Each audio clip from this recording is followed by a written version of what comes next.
Day, and thank you for standing by. Welcome to the Diamondback Energy third quarter 2025 earnings conference call. At this time, all participants are in a listen-only mode. After the speaker's presentation, there will be a question-and-answer session. To ask a question during this session, you will need to press star 11 on your telephone. You will then hear an automated message advising your hand is raised. To withdraw your question, please press star 11 again. Please be advised that today's conference is being recorded. I would now like to hand the conference over to your first speaker today, Adam Lawless, VP of Investor Relations. Please go ahead. Thank you, Brianna. Good morning, and welcome to Diamondback Energy's third quarter 2025 conference call. During our call today, we will reference an updated investor presentation and letter to stockholders, which can be found on Diamondback's website. Representing Diamondback today are Kaes Van't Hof, CEO, Danny Wesson, COO, and Jerry Thompson, CFO. During this conference call, the participants may make certain forward-looking statements relating to the company's financial condition, results of operations, plans, objectives, future performance, and businesses. We caution you that actual results could differ materially from those that are indicated in these forward-looking statements due to a variety of factors. Information concerning these factors can be found in the company's filings with the SEC. In addition, we will make reference to certain non-GAAP measures. The reconciliations with the appropriate GAAP measures can be found in our earnings release issued yesterday afternoon. I'll now turn the call over to Kaes. Thanks, Adam, and I hope everybody read the letter last night. As we've done in the past, we're just going to move straight into Q&A. So, operator, let's open the line for questions, please. Thank you. At this time, we will conduct the question-and-answer session. Please stand by.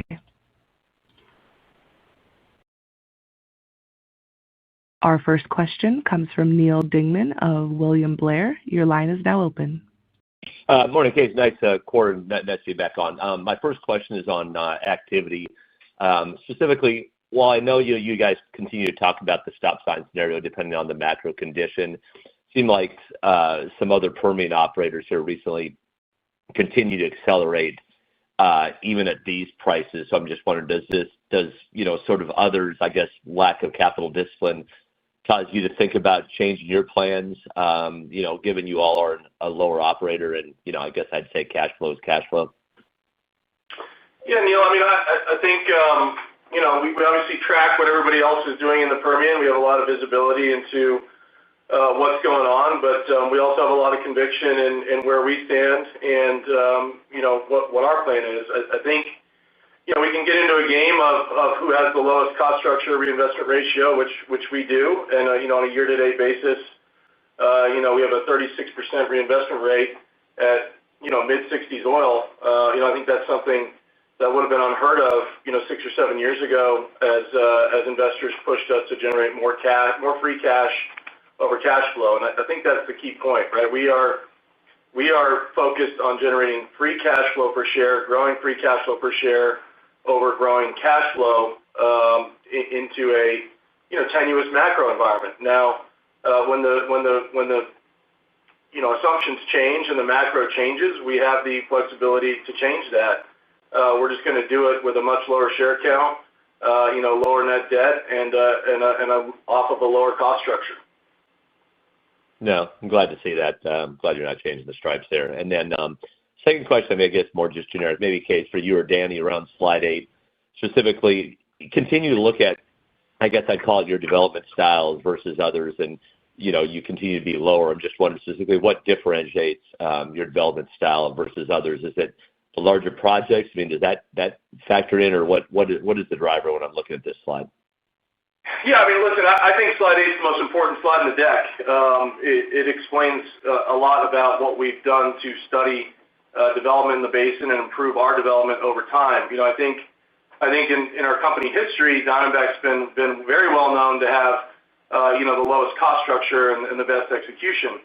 What I think has been not lost, but it hasn't been highlighted, which we're trying to highlight here, is that not only are we drilling more wells per section, but the performance we have per well in that section, meaning the full section is developed in a more capital-efficient manner, is resulting in a lot higher overall returns per section, right? We famously moved to co-development in 2019 now we're co-developing all zones in the Midland Basin.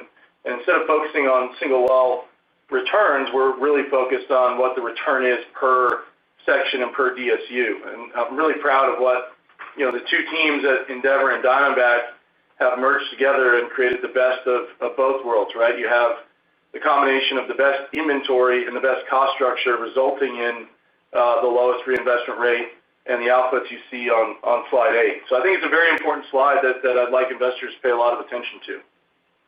Very good. Thank you, buddy. Thanks, Neil. Thank you. Our next question is from David Deckelbaum of TD Cowen. Your line is now open. Thanks, guys, for taking my questions this morning. Case, maybe you can talk about, you guys talked about fourth quarter guidance and that sort of $925 million CapEx for 4Q as you kind of get back into more of a maintenance mode. Generally, I guess, is that a decent kind of run rate for goalpost for 26 to sort of hold that 505,000 barrels a day of crude flat kind of pro forma for the Viper deal? Yeah, David, that's kind of the new baseline is 510 oil. We're going to sell some. We announced the sale of some production at Viper, so we'll go down to 505,000 barrels a day kind of run rate in Q1. I think we decide to hold that production level flat. Somewhere in the range of our Q4 capex is a good bogey to look at. And I'll kind of take you back to where we were in Q2. If you recall, our original budget this year for 2025 was $4 billion of capex that we cut by 10% immediately, and then another $100 million after that. So capex was down $500 million from post-Liberation Day moves that we made, and we made those moves defensively, thinking oil was going to get weaker a lot sooner. And as a result, production declined slightly. So, this year's number is a very good number. Anytime we slow down activity, capex is going to outperform the change in production. And now we're just kind of leveling off in this kind of call 875 to 975 range to hold that new baseline of 510,000 barrels a day, going down to 505 in Q1 of next year flat. So a lot of moving parts this year, but we felt like it was a year where we had to pivot mid-year given the concerns on both oversupply and the potential demand weakness. But overall demand looks strong, and supply is the hot debate now. I appreciate that color. Considering it's the best slide in the deck, slide 8, or most important slide, I feel compelled to ask a question on it. But when you look at those three graphs, as you move into more of the Endeavor acquired acreage in 26, should we anticipate any significant changes to those three graphs? Is it fair to assume that or can you talk to your confidence levels around well productivity as you kind of start harvesting and putting together these plans around some of the acquired pieces? Yeah, I'll let Al talk about the specifics, but I'll go back to the announcement when we merged with Endeavor, and we told our investors that basically if you took our pro forma average PV10 per well and looked at it at the time of the deal, our next 5 years at the time of the deal was going to improve by almost 20%. And I think what you're seeing in slide 8 is that synergy coming through, because not only did we get bigger, but we got better when we did that deal. And Al, you want to talk about 26? Yeah, David, I think, if you look at the 25 well performance and compare that, back to 23 and 24, it's very consistent. And, as we look forward to 26, we expect that to be very consistent with the 24 and 25 program. Appreciate it, guys. Good luck. Thanks, David. Thank you. Our next question is from Arun Jayaram of JP Morgan Securities, LLC. Your line is now open. Good morning, gentlemen. Case, I was wondering if you could start a little bit on the efficiency gains front. and maybe elaborate a little bit on your further improvements on the drilling side, and love to get a little bit more insights on this continuous pumping design that you're now implementing on your house fleets, and what could that do for your dollar per foot, which I think has been in that $550 to $580 range in the Midland Basin. Yeah, let me give you some high level and then pass it to Danny. But from a high level perspective, this year, well costs, have come down even in the face of, steel tariffs hitting our business to the tune of, about 20% on our steel costs. So, it's a credit to the team that with the headwinds of something we can't control, steel tariffs hurting us, we've been able to, find ways to increase efficiencies, even without service costs kind of plummeting throughout the year. So, Danny, I don't know if you want to give some detail on continuous pumping and the drilling side. Yeah, on the drilling side, it's really been a story of getting more consistent with those kind of, top 10% performance wells. And, this quarter, we did about, 1 out of every 10 wells was under 5 days. And, we were talking about 1 or 2 wells in previous quarters that were under 5 days. So it's just getting more consistent, delivering those really, really impressive drilling results and continuing to drive down the average spud to TD days. And on the completions front, the continuous pumping, we're really excited about.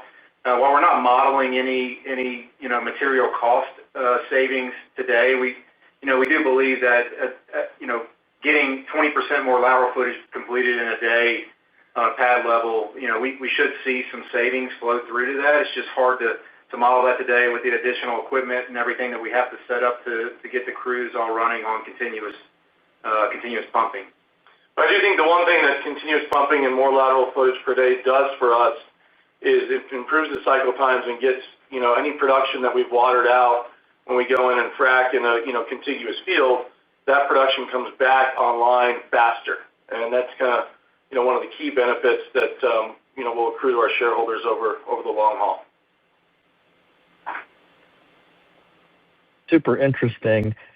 My follow-up is Case, you brought back slide 25, which is on power gen and, some of the opportunities, perhaps for Diamondback, just given your surface acreage, your natural gas output in West Texas, as well as the fact that you do consume power for your own internal operations. Wondering thoughts on bringing back that slide and maybe just an update on, your corporate development activities around this important topic, at least for investors. Yeah, Jerry's going to give you all the details, Arun. I would just say generally we did that for a reason, and we're starting to get a lot more confidence in what could be an interesting story for Diamondback's development and gas pricing over the coming years. Yeah, good observation, Arun. Last week you may have seen that we committed up to $50 million a day of our nat gas to Competitive Power Ventures for their new 1.3 gigawatt Basin Ranch power plant in Ward County. We expect this to be operational in 2029. This was done under a long-term supply agreement with pricing indexed to ERCOT, and we view it as a creative in-basin egress solution for our natural gas supply. And although in this particular scenario it is low volumes, we feel it's a small piece in a much larger story for us, which is consciously moving away from Waha. And for reference there, by year in 2026, we expect Waha exposure to be down to just over 40% of gas sales as compared to a little over 70% today. And additionally, we continue to work on other power projects that could potentially use cheap Diamondback gas and surface, deep blue water, and near-term generation solutions to bring data centers to the Midland Basin. And as I mentioned last quarter, it's a long process, but we look forward to updating the market when we have a firm project to discuss. Great. Thanks a lot, Jerry. Thanks, Arun. Thank you. Our next question is from Neil Mehta of Goldman Sachs & Co. Your line is now open. Yeah, thank you so much. And in case maybe get you to share your perspective on where we are with the macro. I think you indicated in the letter you think we are at the yellow light right now. So maybe spend some time thinking about how you're thinking about the moving pieces as we move into 2026. Yeah, Neil, I mean, we spent a lot of time, I think more time than ever this year on the macro. Unfortunately, we did have to put the yellow light in the release for the third time in a row. I would just say generally the outlook kind of remains murky. I think, fortunately, it's a debate on the supply side, and it seems that debate will be resolved sometime in the next couple quarters. But a couple things, right? I would say our attitude is we don't control the price of the product we produce, and as an organization, we have 1,700 people focused on producing more oil with less cost every day, and that's what they've done, right? We've been able to generate more free cash this year, 15% more per share, despite oil prices being down 14%. So I kind of turned the tone from, hey, this isn't great, to, we're going to figure it out and find a way, because, I think the longer this kind of murky macro lasts, the better things will be on the other end. And, Diamondback, in my mind, is going to be one of the long-term winners of whatever the macro presents to us. Thanks, Case. And then the follow-up is just on M&A, and there's, I guess, two components to it. One, you guys have done a great job selling non-core assets. So your perspective of, are there other opportunities within the portfolio? And I think, last quarter you got there was a lot of tension on some of the comments about, not being a seller, but I think clarified your perspective on that, so just on those 2 points, comments would be great. Yeah, I think on the non-core sales, first off, credit to Jerry and the team. We sold $1.5 billion of, primarily 90% non-E&P producing assets at higher multiples than we trade.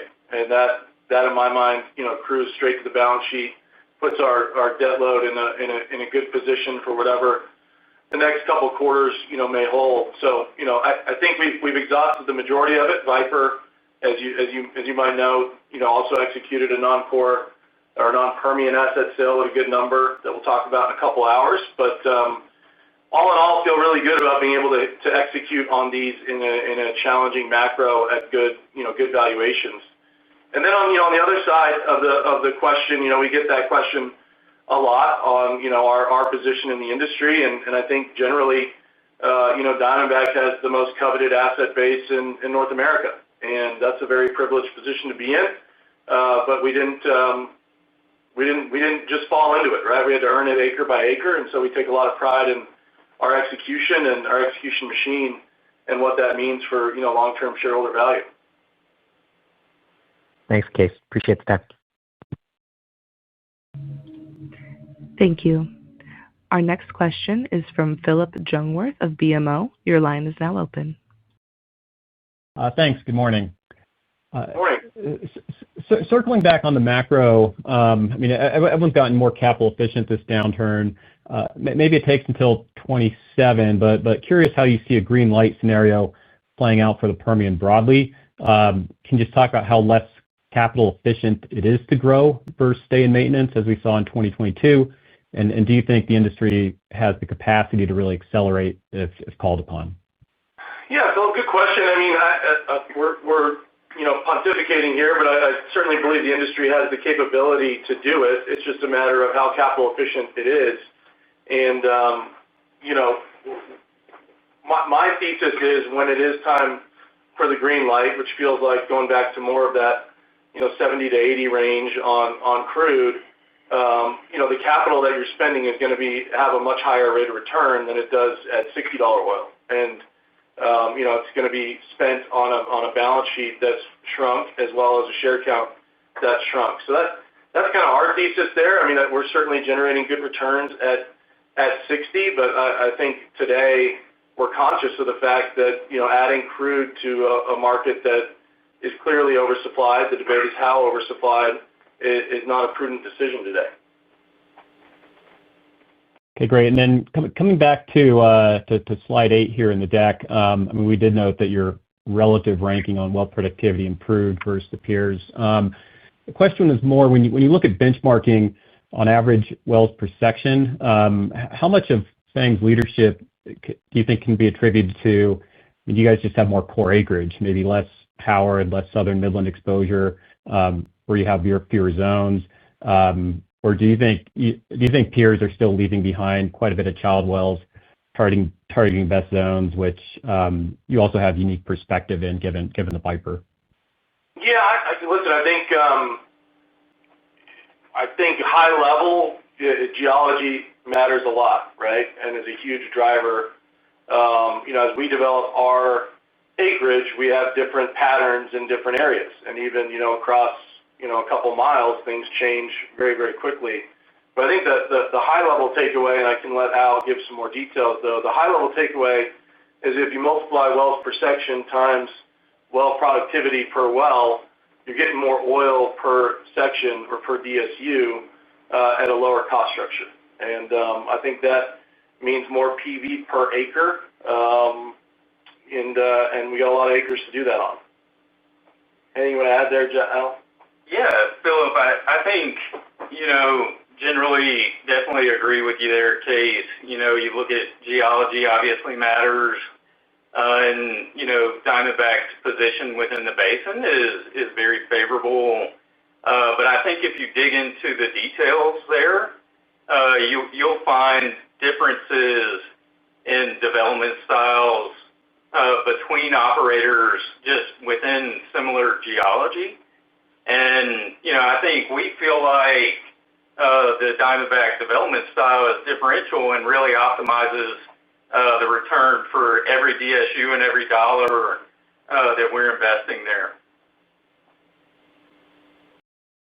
Great, thanks. Thank you. Our next question is from Bob Brackett of Bernstein Research. Your line is now open. Yeah, good morning. I'm going to return to the theme around traffic lights. If I contrast the weeks where you wrote the 1Q shareholder letter around the weeks after Liberation Day versus you writing the shareholder letter now, the difference is Liberation Day was new. It was very kind of unusual, strange environment. And right now we're just kind of in a normal, typical oil down cycle. And therefore, you have more confidence in taking that CapEx right. Is that CapEx up? Is that a fair assessment? Yeah, Bob, I think that's fair. I think as naturally we don't like change, right? We don't like sudden changes that are unexpected. And I think I wouldn't call Liberation Day a black swan event for our industry, but it was certainly a change versus expectations going into the year. And I think, high level, we were also pretty concerned with the potential demand shock that the numbers on the page of Liberation Day implied. I don't think that's ended up happening in terms of trade and global trade, but, the jury's still out. But overall, I think we ended up getting more comfortable with demand and not as much of a supply shock. And again, that's kind of why I kind of say the attitude said, this is what it is, and we're going to find a way to make more money despite macro headwinds. And I think one other thing, Bob. Sorry to cut you off, but one other thing that I hope whenever we come out of this, whatever this is that our long-term shareholders and long-only shareholders say, what did Diamondback do through this down cycle, however bad it gets? And if they look back and say, they didn't compromise the balance sheet. They bought back shares. They paid a dividend, and production held in there. I think that's a case study for this new business model of the low reinvestment rate, high free cash flow. That our business will never be not volatile, but did we reduce some volatility by our actions through the cycle? Very clear. On the follow-up, you guys are hitting a shade over 4 zones per well, and that's the workhorses are the Middle Sprayberry, Lower Sprayberry, and the Wolfcamp A and B. Year to date, you've got 6% of your wells hitting other zones. Is that a development strategy or an exploration strategy? If I can sort of crudely contrast, like, are you learning stuff, or are you just folding in that sort of 5th zone in workhorse mode? Yeah. I mean, Al can give some details. At a high level, most of that is moving into development. There are zones we've tested, but zones like the Upper Sprayberry and the Wolfcamp D starting to get more capital, while seeing less impact on overall productivity, I think is a good thing for inventory duration. Yeah, Bob, it's really a combination of both of those strategies. Like Case mentioned, Upper Sprayberry, Wolfcamp D, where those zones are prospective, we're really allocating capital to those and co-developing them with the more traditional sort of co-development zones within the Midland Basin. I think the other piece of that is a resource expansion story, and looking at some of the deeper zones like the Barnett and the Woodford, and delineating those around the basin. And I think we're really excited about the results of those two zones, and have some really promising well performance that'll be public, coming pretty soon. That's super interesting. Thanks for that. Thanks, Bob. Thank you. Our next question is from Scott Hanold of RBC Capital Markets. Your line is now open. Thanks. Case, you obviously mentioned you hit your target asset sales. At this point, how do you view the equity ownership of those various interests you have, and maybe specifically on Deep Blue, where there are future capital calls? Like, strategically, does it make sense to own them? Is there a monetization opportunity there? Yeah, listen, I think the strategy at Deep Blue is playing out very nicely. I think they've done an incredible job building the third-party business. That was not something that we were, probably built to do if it was 100% owned by Diamondback. So, I think high level we're very happy with our 30% ownership. It seems that market attention has increased on water and water management throughout the basin, and I think that's good for valuations. And then I think, lastly, I think there's some tangential opportunities for Deep Blue when it comes to water for power needs, and some of the surface use management that we can do at Diamondback in conjunction with our partners. So I think high level we're happy with the 30%. At some point that business will monetize or look different than a large private investment, but right now they're creating a lot of value in the shadows. Got it. And the capital range you generally get for maintenance, any kind of equity interest capital call would be sort of included that, or would that be outside of that? That'd be outside of that, but we haven't seen one of those in a long time. Got it. Yeah. Okay. And my follow-up question is just, you talked a little bit about like targeting zones and what you're all doing, but like, with 2026, is there any kind of a shift in activity allocation across both like acreage, regionally within the Midland, or even, does the Delaware get attention, and, do zones such as like the Woodford and Barnett get a little bit more attention as well? Yeah, I think the high level, the Delaware is going to get less attention, even than this year. We're pretty well held over there, and most of the development sits further down in our development stack. But I do think you'll continue to see, like you can see on slide 15, the average percentage by zone in the Midland Basin continue to evolve with new zones being added in. And the challenge for the team is continuing to improve well productivity despite adding what people perceive as lower quality zones. But I do think we also have some more Barnett Woodford tests, and we look forward to a full kind of asset update on that zone at some point next year. Al, you want anything on testing those zones? No, I think that's right. I mean, I think you'll see us continue to delineate those zones around the Midland Basin, and for 26, I would expect that percentage to tick up, kind of like you've seen over the past couple years, as we figure out where the best well performance is throughout the basin and allocate capital appropriately. Look forward to that. Thank you. Thanks, Scott. Thank you. Our next question comes from Kalei Akamine of Bank of America. Your line is now open. Hey, good morning, guys. I want to follow up on the topic of maintenance capital at $925 million per quarter. Wondering if you can put some definition around that, because headline production has moved around quite a bit in the last 18 months.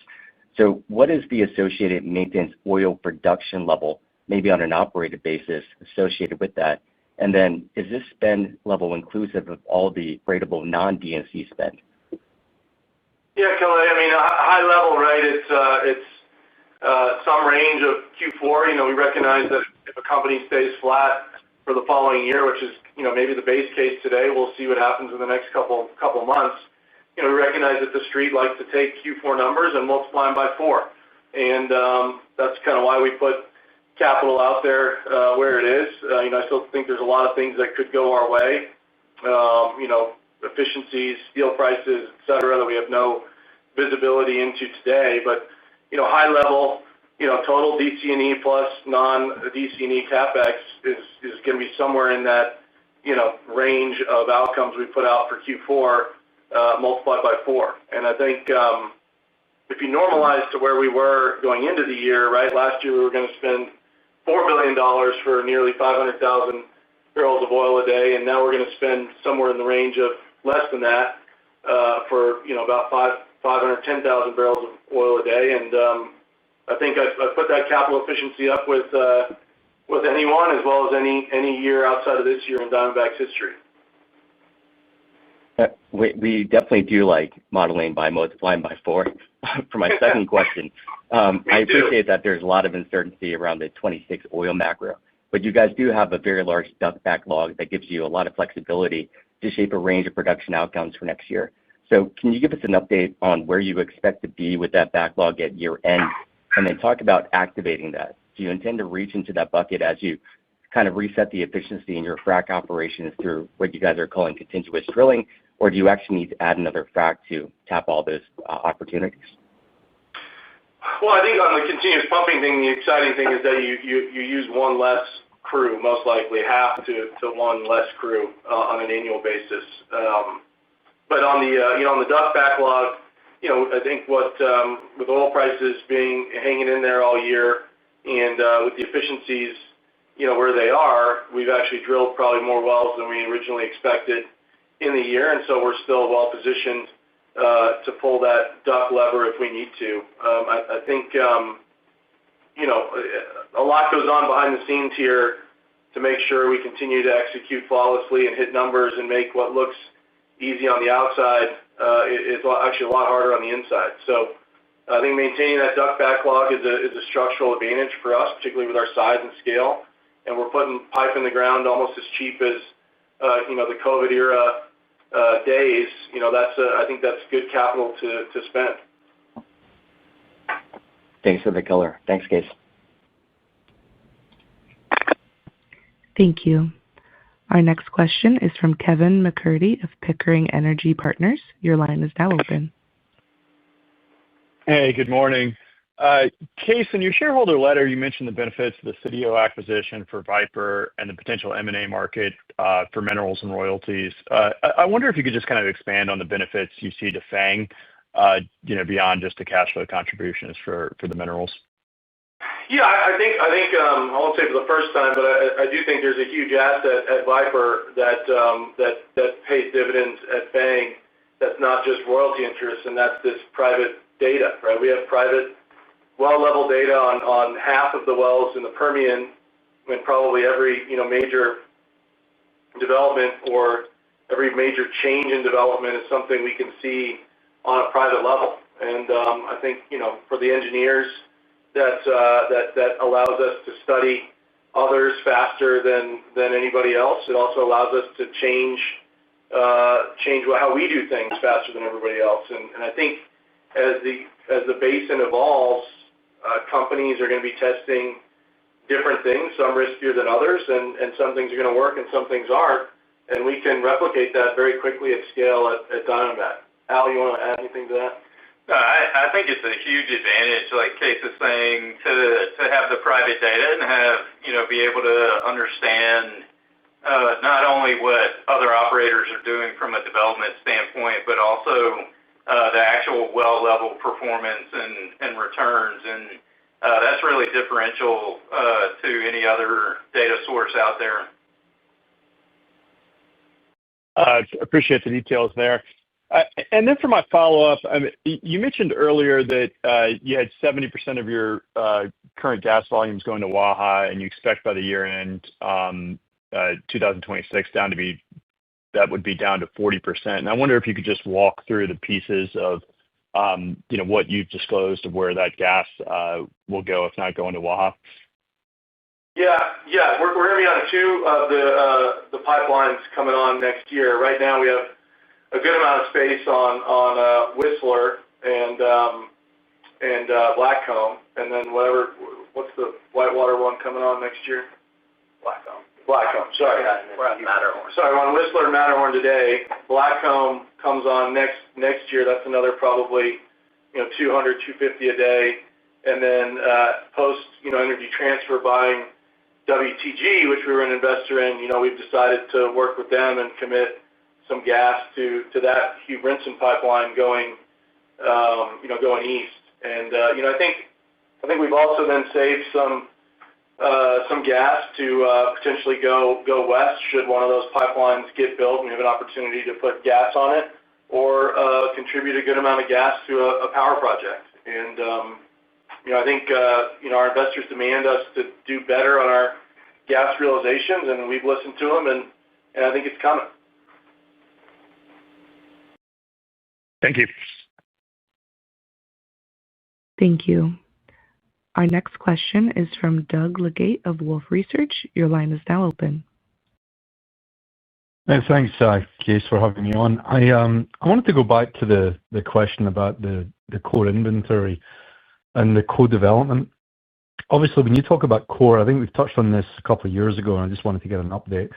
When you talk about core, you're generally talking about your best inventory, but in the co-development, you're obviously bringing in lower than tier one locations, I guess. So when we think about the 10 years of core inventory, what does that look like on a development cadence? In other words, is it 14, 15, or how do you think about it?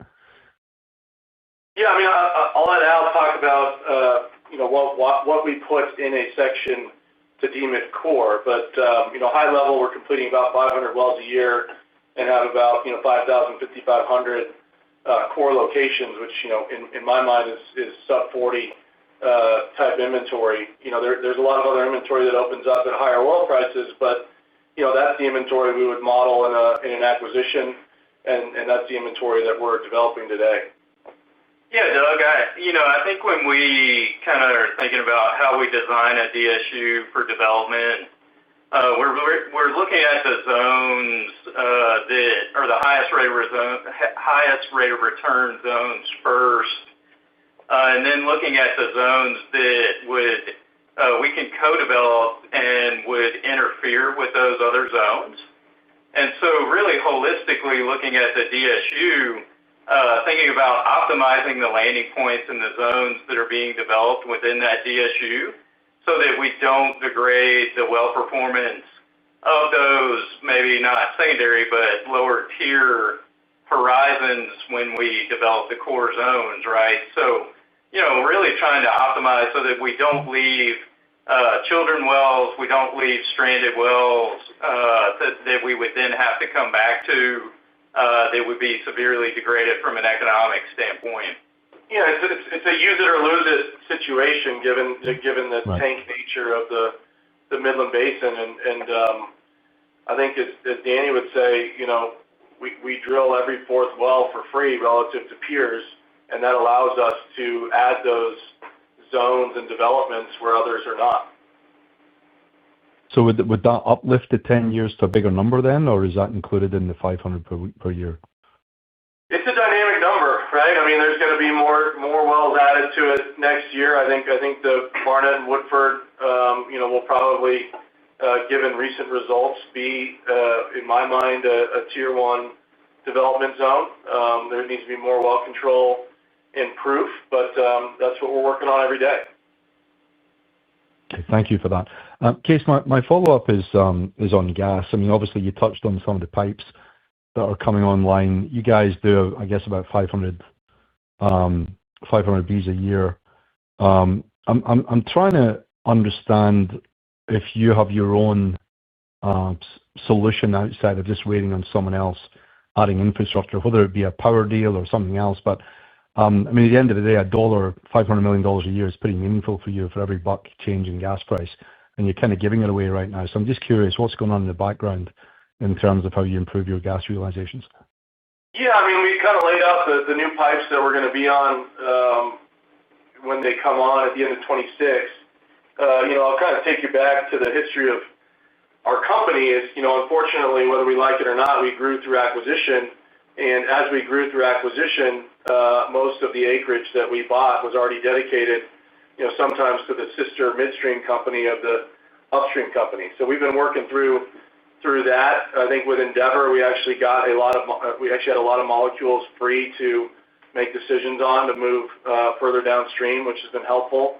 And we now have the size and scale to be able to contribute to these various pipes to get to different markets. And I think it's going to move to making sure we have the right diversity of markets downstream versus here, with the power kicker being something that's exciting as well. So I think it's over the long term, we're doing the right things. It's not great over the next 12 months. We protected that with hedges, knowing that we couldn't control the molecules further downstream, but that time is coming.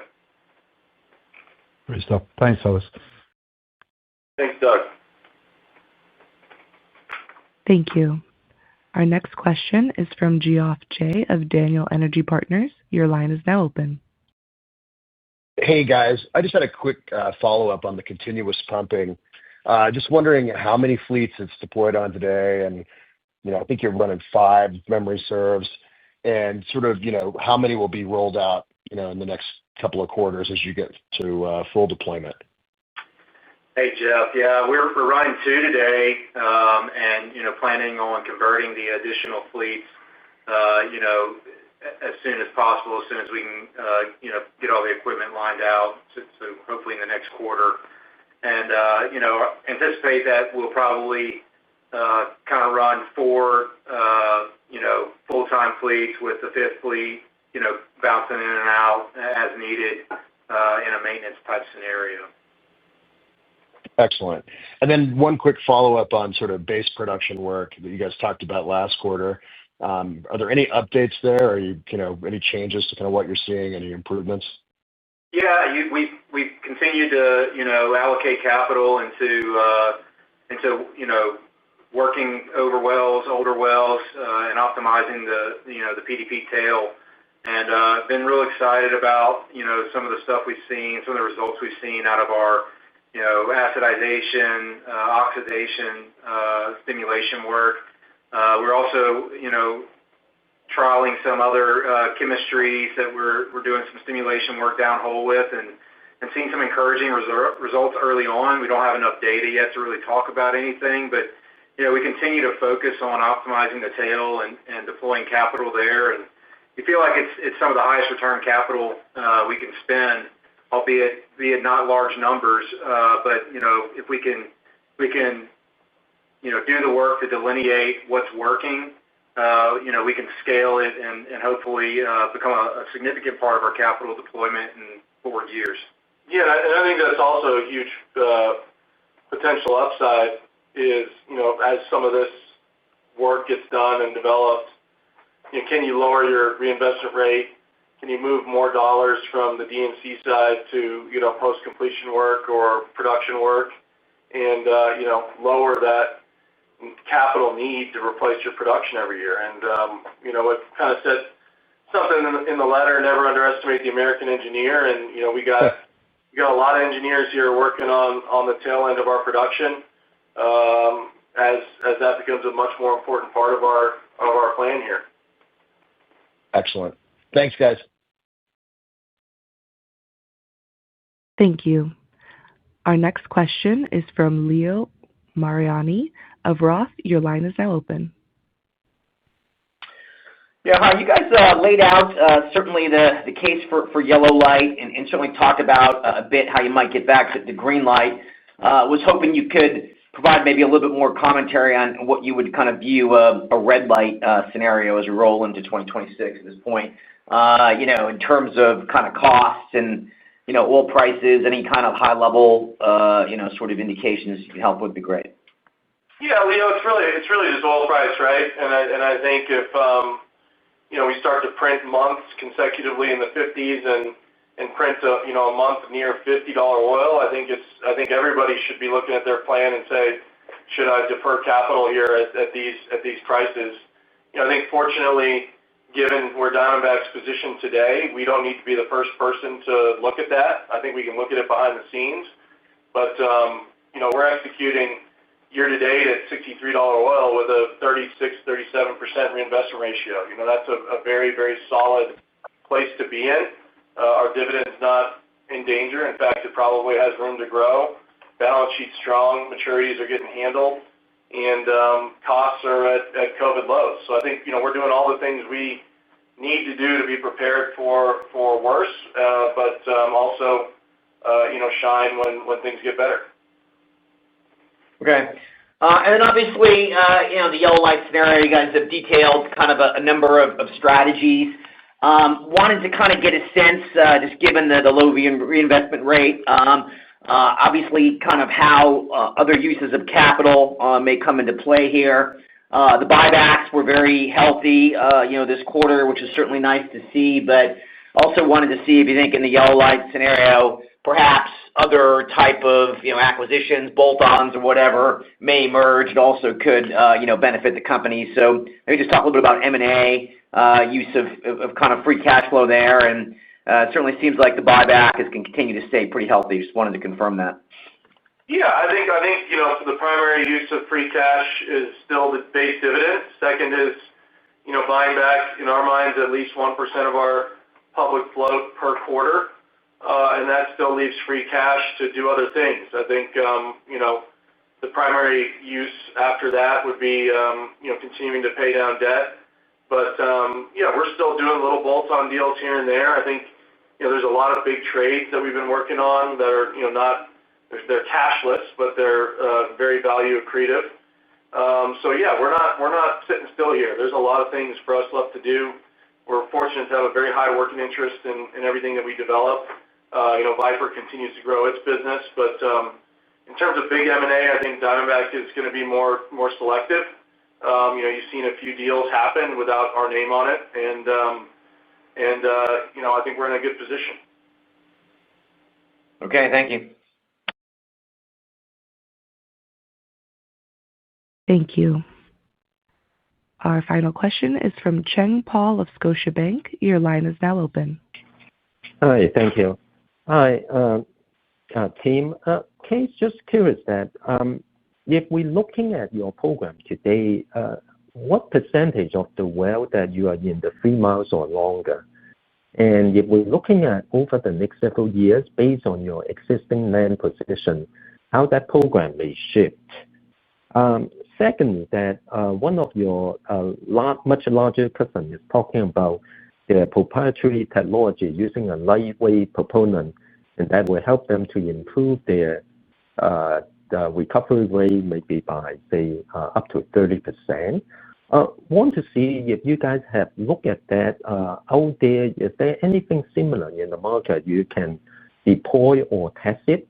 Or that this is truly proprietary, that's really nothing out there that you guys will be able to deploy? Thank you. Yeah, I'm going to take the longer laterals and talk about what we've been working on. I'll take the second one. Hey, Paul. Yeah, so looking at the 25 plan, 3-mile laterals and longer, it makes up about 20-25% of the total program.